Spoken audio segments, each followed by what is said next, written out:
Welcome to Israel Now News. I'm Rebekah Roberts. And I'm Yochanan Elrom. In our top story, U.S. President Donald Trump has warned that Egypt could lose billions of dollars in U.S. aid if it does not accept refugees from Gaza. Egyptian President Abdel Fattah al-Sisi has repeatedly refused President Trump's proposal to relocate civilians from the Gaza Strip to Egypt, and has adamantly denied reports that Egypt agreed to temporarily house 500,000 Gazans in the Sinai. The United States provides $1.5 billion in aid to Egypt annually, and President Trump reportedly offered additional incentives if Cairo accepts his proposal. Sources close to the negotiations say that President Trump has now issued his final ultimatum to President Sisi. Either take the deal, or he will take this generous offer and American aid to another country. President Trump's plan to relocate Gazans and rebuild the coastal enclave as a beacon of peace in the Middle East is seen as the only way to move forward. And the majority of Gazans want this as well. Yochanan has more on that. Yes, Rebekah, the majority of Gazans say they would willingly leave the Gaza Strip if allowed. A recent Gallup poll shows that a whopping 52% of Gazans expressed a desire to leave the Hamas-run enclave and begin a new life elsewhere. Hamas continues to prevent Gazans from fleeing the war-shattered area so that they can be used as human shields and pawns in the propaganda war against the Jewish state. Members of the terror group have warned that anyone attempting to flee Gaza will be treated as a collaborator. The Israeli Knesset has established a committee to assist civilians in Gaza, and Defense Minister Israel Katz pledged to help Arabs willing to relocate. Meanwhile, an anti-Hamas demonstration was held in the northern Gaza community of Beit Lahia. Hundreds of residents carrying white flags demanded an end to the Hamas rule and the freeing of Israeli hostages. Protesters shouted, "Hamas out," and called for an end to the terror group's genocidal war against Israel. The Israeli Knesset has passed the 2025 national budget. This is a major victory for the coalition led by Israeli Prime Minister Benjamin Netanyahu, as failure to pass the state budget could have resulted in the dissolution of the government and a new round of elections. Members of the coalition and opposition debated the wartime budget in marathon meetings, which lasted more than 15 hours on the eve of the referendum, which was passed by a final vote of 66 to 52. Israel is pounding targets throughout the Gaza Strip and eliminating Hamas leaders as fast as they are appointed. The IDF released a statement announcing the death of Ismail Barhoum, the new Hamas prime minister in Gaza. He recently replaced Issam Da'alis, the previous prime minister, who was eliminated just days before. Thousands of Israeli troops have been called up, and ground forces are preparing for a renewed offensive against the Iranian-backed terror group in Gaza. The United States Justice Department and the FBI have formed a joint task force to investigate American support for Hamas. Attorney General Pam Bondi warned that there will be consequences for Hamas's barbaric actions, and she announced the creation of the Joint Task Force October 7, or JTF 10-7. This organization has been tasked with investigating Hamas for the massacre of 1,200 people in Israel and the kidnapping of 240 others. It will also investigate potential civil rights violations, acts of anti-Semitism, and potential acts of terrorism by anyone providing support or financing to Hamas. The Justice Department said that FBI agents will work with analysts, forensic accountants, data scientists, and linguists to identify and prosecute Hamas members and their supporters. Victims of the October 7th Hamas attacks on the Jewish state have filed suit against several U.S.-based anti-Israel groups, alleging that they had advanced knowledge of the massacre. The defendants include numerous pro-Hamas activists, including Mahmoud Khalil, who has been arrested for his role in anti-Israel and anti-American demonstrations at Columbia University. Families of the victims allege that the activist assisted Gazan terrorist organizations as the genocide unfolded. One of the groups reactivated a dormant Instagram account just 3 minutes before the raids began. and others sent out propaganda materials as the terror group was massacring Israeli civilians. The plaintiffs believe the activist had prior knowledge of the attack based on the timing of their pro-Hamas public relations campaigns. Just hours after the Hamas genocide began, the radical group Students for Justice in Palestine signed a statement of support for Hamas. Israeli Finance Minister Bezalel Smotrich has announced the independence of 13 Jewish communities in the biblical heartland. This follows the approval of thousands of housing units throughout Judea and Samaria in an effort to build and fortify the area. Smotrich said, "We continue to lead a revolution of normalization and regulation in the biblical heartland. Instead of hiding and apologizing, we are raising the Israeli flag and building Jewish communities in our ancient homeland." Smotrich hailed the move as another important step on the path to actual sovereignty in Judea and Samaria. Australian opposition leader Peter Dutton has vowed to restore ties with the Jewish state if he is elected prime minister in May. Dutton berated Australia's stance toward Israel as one of the most egregious foreign policy failures. He said instead of treating Israel like the ally it is, the Australian government has treated Israel like an adversary. Dutton pledged to cut Australia's funding to the United Nations Relief and Works Agency that employed Hamas terrorists and allowed them to hide weapons and Israeli hostages inside UN facilities in Gaza. This represents a drastic shift in Australian politics, which has repeatedly capitulated to anti-Israel and anti-Semitic bias in the country. The online encyclopedia Wikipedia has been infiltrated by anti-Israel activists. According to the Anti-Defamation League, at least 30 Wikipedia employees are involved in a coordinated campaign to fill the platform with widespread anti-Israel and anti-Semitic bias. The ADL accused the group of coordinating to change pages related to the Israeli-Palestinian conflict, downplaying Arab anti-Semitism, violence, and calls for the destruction of Israel, while simultaneously promoting criticism of the Jewish state. It noted that the editors in question made twice as many corrections over the past 10 years as comparable editors of other topics and communicated with each other 18 times more actively.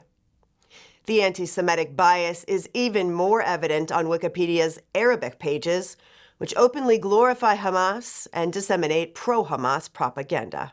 Arab filmmaker Hamdan Bilal was arrested on charges of terrorism after he violently attacked Israeli civilians and soldiers in Judea. Bilal co-directed the Oscar-winning propaganda film No Other Land, which vilifies Israel and portrays Palestinians as innocent victims of Israeli aggression.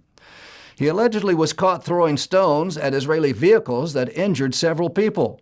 IDF soldiers responding to the scene stated that the activist attacked them with stones as they were securing the area. Archaeologists excavating at a site in the Judean desert near the Dead Sea have announced the discovery of an ancient pyramid near the Zohar fortress. Just 1 week into the 2025 excavation season, researchers with the Israel Antiquities Authority discovered a treasure trove of ancient coins and texts from the reign of Antiochus, as well as weapons, wood, artifacts, and fabric. In what is being held as one of the most intriguing and significant finds in the Judean desert to date, archaeologists also uncovered the remains of a massive 2,200-year-old pyramid. This structure stands over 20 feet high and is made of hand-carved stones that weigh hundreds of pounds. Dozens of students from American Ivy League universities visited Israel as part of the Passages program. This initiative seeks to connect the biblical roots of the Christian faith with modern Israel. It has brought more than 10,000 Christian students to the Jewish state on faith-based tours to the Holy Land. Participants experienced firsthand the tragedies and triumphs of the only democracy in the Middle East. Many of them were surprised by the peace and coexistence in Israel. The students were given the necessary tools to fight anti-Semitism and lies about Israel, which run rampant on U.S. college campuses. The Jewish state remains one of the happiest countries in the world, despite fighting wars on 7 fronts. The World Happiness Report 2025 placed the Jewish state in 8th place, down from 5th in 2024. The report notes that despite all odds, Israelis continue to establish strong social connections and are genuinely happy. It also reflects that Israel is the happiest place in the Middle East, where most of its neighbors appear at the bottom of the list.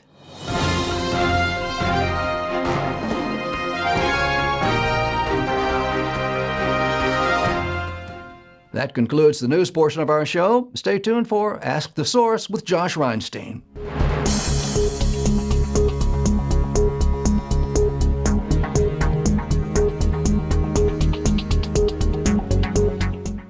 Hello and welcome to Ask the Source. I'm your host, Josh Reinstein. We're here in our beautiful studio in Jerusalem. My guest today is Dani Dayan. He's the chairman of Yad Vashem. Dani, thank you for being on the show. A pleasure to be with you. Tell our viewers a little about what is Yad Vashem. Yad Vashem is the World Holocaust Remembrance Center. It's the flagship organization, worldwide organization in Holocaust remembrance. I remember that the former Polish president, Mr. Kwasniewski, once told me there are many Holocaust remembrance organizations. Yad Vashem is the aircraft carrier. It sets the course, all the others take off and land in our deck. Basically, our responsibilities are education, research, archival collection, museum. It's a multifaceted institution devoted exclusively to Holocaust remembrance. You know, we see that people talk about education, about the Holocaust, but in fact, more and more people don't know about the Holocaust. There's actually a very big segment of the population in Western countries that don't know about it. So what can be done? We have to, and we do, are in contact with a myriad of governments, dozens of governments all over the world. With some of them we are successful, with some of them we are less successful, to make sure that Holocaust education is a part of their curricula.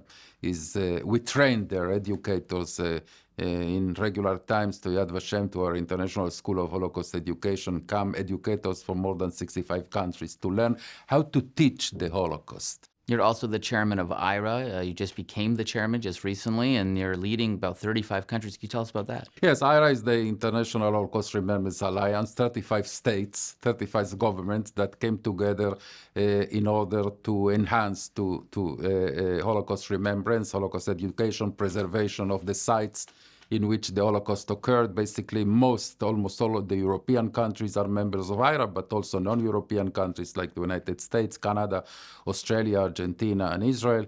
The presidency of IHRA is a rotating presidency. We took over from the United Kingdom the presidency just the March the 1st, and we will have the presidency until February 26. And we have ambitious plans in order to make sure that our presidency keeps a mark on IHRA's also future course.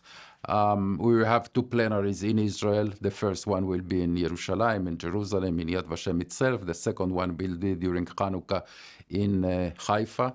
And delegations from those 35 countries, 8 observer countries, and 9 organizations that are also affiliated to IHRA, like UNESCO and others, will participate on those plenaries and will see by themselves the new things, the new parts of Yad Vashem that we are now developing and opening. Since October 7th, the largest genocide of Jewish people since the Holocaust, there's been a lot of talk about Yad Vashem getting involved in teaching about that as well. Is that something that you're thinking about doing? No. When President Biden came to Yad Vashem in the summer of 2022, I told him that if he wants to understand Israel and the Israelis, he should know that the Shoah, the Holocaust, is always omnipresent in the back of our minds, individuals and collective mind. And it's obvious that during October 7th, that day, we all felt like we were reminded of those atrocious things that happened in the Shoah. But then came October 8th, 9th, November, December 2024, 2025. October 7th was brutal, was sadistic, was genocidal, but was not the Shoah, was not the Holocaust, because we have now an independent state. Eventually, the IDF exerted heavy price from the attackers. And therefore it's important to know. I think that Hamas' dream would be that we feel like we are again in the Shoah. Terror is about terrorizing the other society, and there is nothing that could terrorize us most than feel that we are again in the Warsaw Ghetto. We are not. We are an independent state. There's a very dangerous trend where people are calling world leaders, they're like Hitler, or saying that these people are like Nazis. Why do you think people are going to such extremes? There's nothing to compare to Hitler or Nazis. So why do you think it's happening? Of course. First of all, you are completely right. We condemn every time that something like that is done. We see that, for instance, in the propaganda war between Russia and Ukraine, both sides use that terminology, and we condemn that in every instance it happens. And we can see other.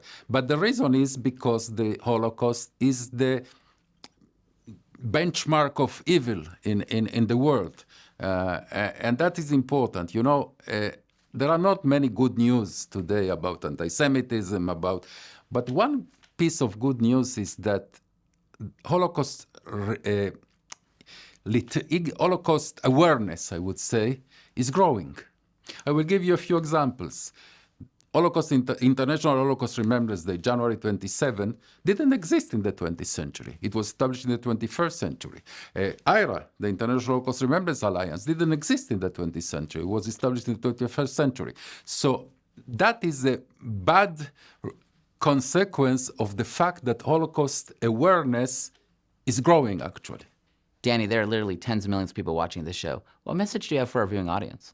We are at the crossroads of generations. In a few years, I hope many, but it's inevitable, there will be no more witnesses, survivors with us. The responsibility at that time, when there are no more survivors, will lay on our own shoulders. We should take that responsibility and follow it properly. Thank you, Dani, for being on the show. And thank you for tuning in to Ask the Source. I'm your host, Josh Reinstein. Now back to the studio.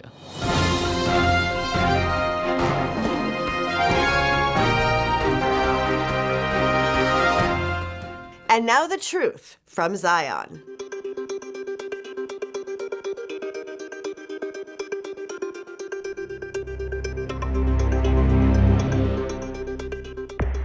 A disturbing trend has emerged around the globe, creating a serious safety threat to individuals. This threat manifests itself in growing support and admiration for one of the world's deadliest terror groups. Radical support for Hamas, combined with the sharpest rise of anti-Semitism in recent history, is leading to attacks on Jewish people in Israel and beyond.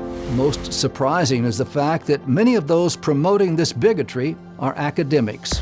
Jewish students say they feel unsafe at school. Many are afraid to show outward signs that they are Jewish. Countless students reported that they have been stalked on campus. Mezuzahs have been ripped off their doors. Jewish students have been humiliated and harassed on social media, and even forced out of social and academic clubs on campus for simply being Jewish or being a supporter of Israel. Another unsettling reality is that adults who should be working to keep learning environments safe and tolerant are actually showing a lack of resolve and leadership. The United States Congress is working to identify and deal with issues of hate speech on campuses as demonstrations in support of Palestinians include a growing chorus urging the elimination of Israel and the Jewish people. University campuses around the world have turned into a hotbed of anti-Semitism. It is shocking to hear students chant that to the Jews with impunity, while the Jewish students remain completely isolated. Prestigious university presidents insist there is nothing they can do to stop these threatening words. These leaders of academia suggest they are waiting for Jewish students to get hurt or killed before responding to the threats. Jewish students find themselves in environments where, more often than not, anti-Semitic rhetoric goes unchallenged. The impact on these students is not only psychological, but also raises questions about the commitment to fostering an inclusive and tolerant educational space. Some professors have even abandoned their classrooms to join the protesters, even standing outside the Israeli embassy while chanting these threatening slogans. Marchers shouting "Globalize the Intifada" are advocating for a worldwide movement to violently rise up against Jews and Christians. In London, 500,000 people took to the streets, garnering international attention and widespread media coverage. That was just one of numerous hate-filled processions. In late November, protests erupted in all the major cities in Spain. Spanish labor unions demanded a ceasefire and for Israel to be tried at the International Criminal Court at The Hague. Signs read "No to the partition of Palestine," implying that Israel should cease to exist. And in Australia, the land down under, that happens to be 7,590 miles away from the conflict, anti-Israel demonstrations popped up in Sydney, Melbourne, and Brisbane. There, just as in other cities around the world, extremists shouted their support for the Hamas terrorist organization. Students have walked out of classrooms. People are rallying in the tens of thousands as the mainstream media often describe Israel as being an occupying force in Gaza, ignoring the fact that Israel removed every last shred of Israeli presence from Gaza in 2005. At the time, Israeli politicians believed this delusional disengagement plan would bring peace. It did not. These marches should be of grave concern to anyone who values freedom and democracy. Not only are people around the world supporting Hamas, but this war has also unmasked some people's radical ideologies. Even in New York City, speakers at a Times Square rally outwardly suggested everyone should take up the religion of Islam.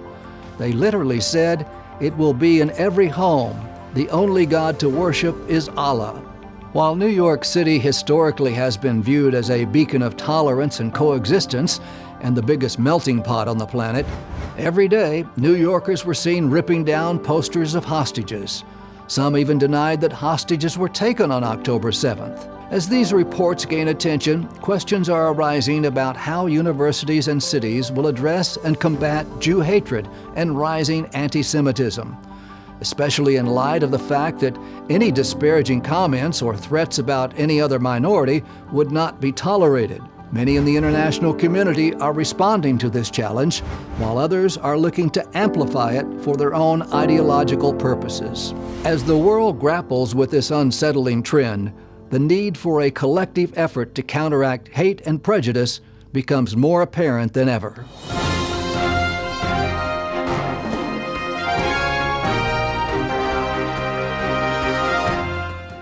Up next, the ICEJ report from the International Christian Embassy, Jerusalem.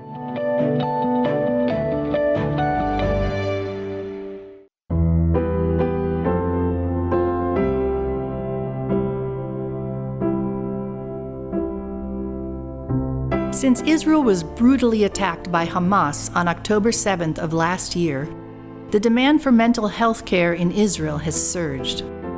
This is especially true for those suffering with some form of post-traumatic stress. Israeli experts are estimating that 1 in 3 individuals impacted by the conflict will grapple with trauma symptoms for years to come. Since 1980, the International Christian Embassy Jerusalem has been a voice of Christian support for Israel and connected the global church to the land of the Bible. Headquartered in Jerusalem, the ICEJ has taken action to stand with Israel by caring for Holocaust survivors, helping Jewish families return home to Israel, providing bomb shelters, fighting anti-Semitism around the world, and by inviting Christians to discover Israel for themselves. Over the past year, the Christian Embassy has responded to this urgent need by supporting a variety of trauma therapy programs, most notably for emergency first responders and for children. One such initiative is a new recovery home we funded in the Galilee that serves as a haven for those experiencing acute trauma symptoms. The home is now self-supporting and uses creative therapy methods to help people find their balance in life more quickly.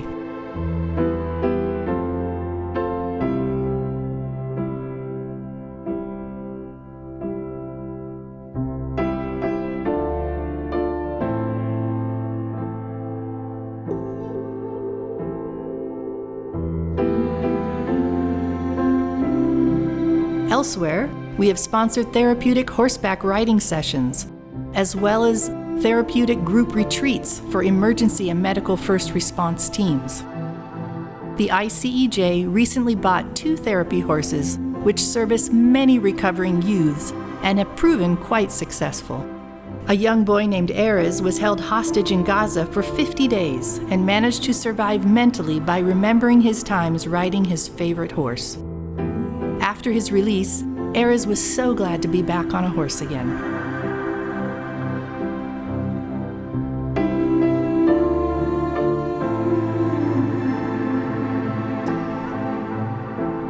The ICEJ also sponsored special training courses for medical professionals dealing with severely injured patients and Jewish-Arab tensions in the workplace.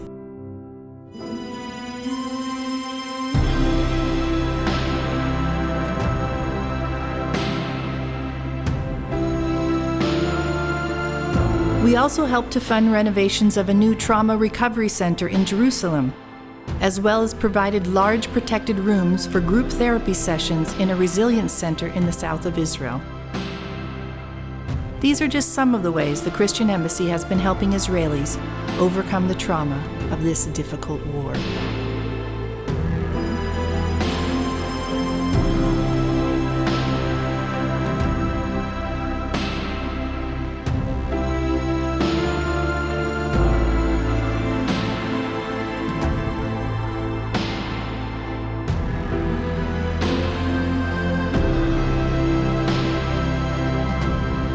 After Hamas brutally attacked Israel on October the 7th, 2023, the ICEJ has been actively standing with Israel and her people through advocacy and urgently needed aid projects.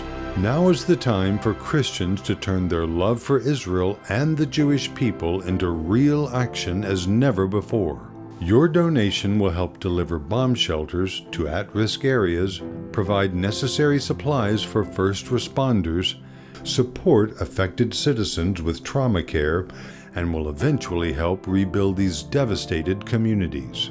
Visit ICEJUSA.tv to donate online or call 1-800-910-6355 and give your generous gift today.